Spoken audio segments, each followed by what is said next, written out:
Hello, everybody on YouTube and the internet and everybody watching this. Today, I'm driving and I've been wanting to do a quick video on our Tesla and talk about what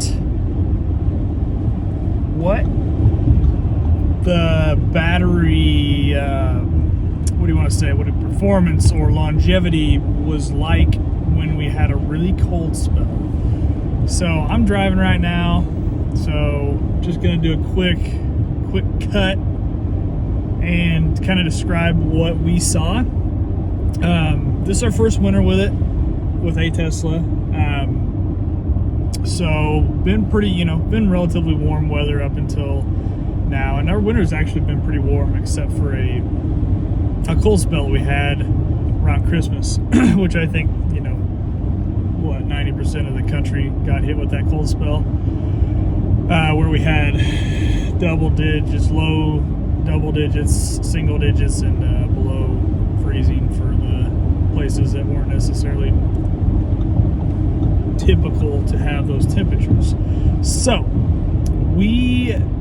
our temperatures over the course of that week, it went from, uh-oh, bro, you got a flat tire, you better get off the road.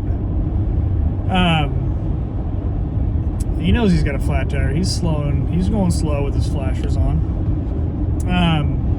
But the cold spell for us, so it was like a Tuesday when it went below freezing. And then it never got above freezing until the next Tuesday. So it was a solid week where we had temperatures that were below freezing, right? And that's not uncommon for us. We don't usually get the real cold stuff. It's usually in the 20s, 30s, and 40s throughout the winter for us. We'll have cold spells now and then. Not real common for us to have a cold spell where it's down at 0 or below for multiple days at a time, which is what this cold spell was. So it went below freezing Tuesday. Thursday, the bottom dropped out, went down to 0 and below for a couple days, and then it went back up into the single digits and teens for a couple days, and then finally got back up into the 20s and 30s. So very, very cold. Our Tesla, so now the point of the video, after describing the cold spell we had for 5 minutes. So my wife drives the Tesla back and forth to work, and she drives, I'm gonna round up, it's 30 miles one way. So it's a 60-mile round trip each day for the most part, just working back. And the typical range, we start out at about 245 to 250, depending on where that 90% lands on that particular day. She usually, if she goes back and forth to work and that's it, she usually gets home with 160 to 170, so that's, right off the bat, that's obviously more than the 60 miles, right? I don't know that I've ever driven the Tesla and it's actually been mile per mile, where it says the range you get is what you get. We always get less range than what we started out with, which I think is pretty common. It's been common with the two Teslas we had. So that's our experience. And really that didn't change drastically, even when it's been down in the 20s and 30s, right? Like, that's been pretty consistent for her. When it got down into the single digits and, at 0, which is very cold for us, very cold for anybody, right? Our range that we used pretty much doubled. So you know, if it will say if she used 70 miles of range each day, we darn near got to 140 miles of lost range just driving back and forth to work for her. I think it was actually around 120 or 30, but it was significantly, it dropped significantly more. The battery, you know, because the battery's not only got to work that much harder to keep the car warm, but it's got to warm itself. And, you know, if you're familiar with batteries in cold weather, they don't perform as well. So that was our experience, you know, but to be honest, we were expecting something, you know, we were expecting to use more, so it wasn't unexpected that it happened. I was kind of shocked that it was that much more, because what kind of sucks for us is, you know, not a big deal that it used that much more range. Like, she had plenty to get back and forth to work, and that's really all that she was doing, right? So it's not a concern for us where she wouldn't have enough range to get somewhere.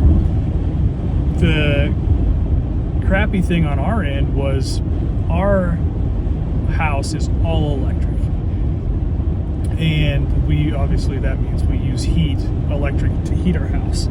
So that being said, we have demand billing. So I usually, what I do is I'll charge the car on the lowest that I can to get it to 90% the next morning for her to go to work. So with us using nearly double the range, I had to up our charging rate throughout the night, which in turn, you know, obviously uses more electricity and increases our demand for electricity. So we got hit with a higher demand charge because of that. And when I say that, it's not like it's hundreds of dollars, right? Like, it's a few bucks. So I'm not by any means upset, but it's something that we noticed, and it's a side effect of the car using the extra range that it did when it was that cold out. Outside of that, we really didn't see much difference, right? Like, used more range, the car performed the same, the car did everything it was supposed to do. The regenerative braking sucked because it was so cold and the battery was so cold. You know,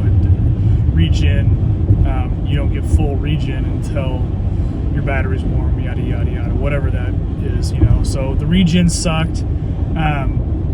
And, you know, on the other side of the car, done talking about the battery. So that was our experience. You know, I'm throwing it out there for people because I get the question a lot from people that we know. So I figured, you know, if they're asking, other people are asking, right? So here it is on the YouTube, the internet. That's our experience in a really cold spell for us. On the other side, we have our Model Y Performance, and it's got the Pirelli tires. They're summer tires, so they are, you know, they are not even close to all season tires, and they do terrible in the winter, in the snow. So when we got the car, obviously, I don't know if you can even have any input on the tires you get, but that's what came in the car when we got it. So our thought is we're gonna leave those on the car until we need new tires, and then we're gonna get like an all-season set of all seasons to, you know, work in all seasons. But those tires are terrible. They're not that bad going straight forward, straight backwards, but they are terrible turning. They're wide, you know, the Performance has a wider back wheels and tires, so they're just terrible turning. They slide really bad. And I don't know, I'm throwing this out there because I'm kind of curious. Other owners of Teslas, do you have issues? And I'm sure it's a combination of the multiple things, right? Do you have issues sliding in your Tesla? And what I mean by that is when you let off the accelerator pedal and the regen kicks in, it seemed like our car, or our Model Y, oh man, smash semi. It seemed like our Model Y would start sliding because the regen slowed the tires down enough that they started sliding, and then the traction was gone. So do you other owners, do you have that experience? I'm sure part of it is our tires, but I do feel like part of it is the regenerative braking. Maybe it's not. Maybe our experience will be different when we get all season tires, but just the general experience with the regen is the car feels a lot more squiggly, for lack of better words, you know. So I don't know. That's just my thought. I didn't drive it a lot, but it did. That experience did kind of hit my wife wrong, and she loves the car. So don't get me wrong there. She loves the car, but she was really shook up on how it performed in that inclement weather relative to her other vehicles. And her other vehicles it was an Explorer before she had that car, so you know those do really well in snow and stuff. And they obviously had a way different tire and wheel setup than the Tesla. So I'm hoping it was in big part due to the tires. But I'm just curious, like, what's your experience in snow, slush, ice with your Tesla? And if you could comment, that would be great, because I'm looking for input.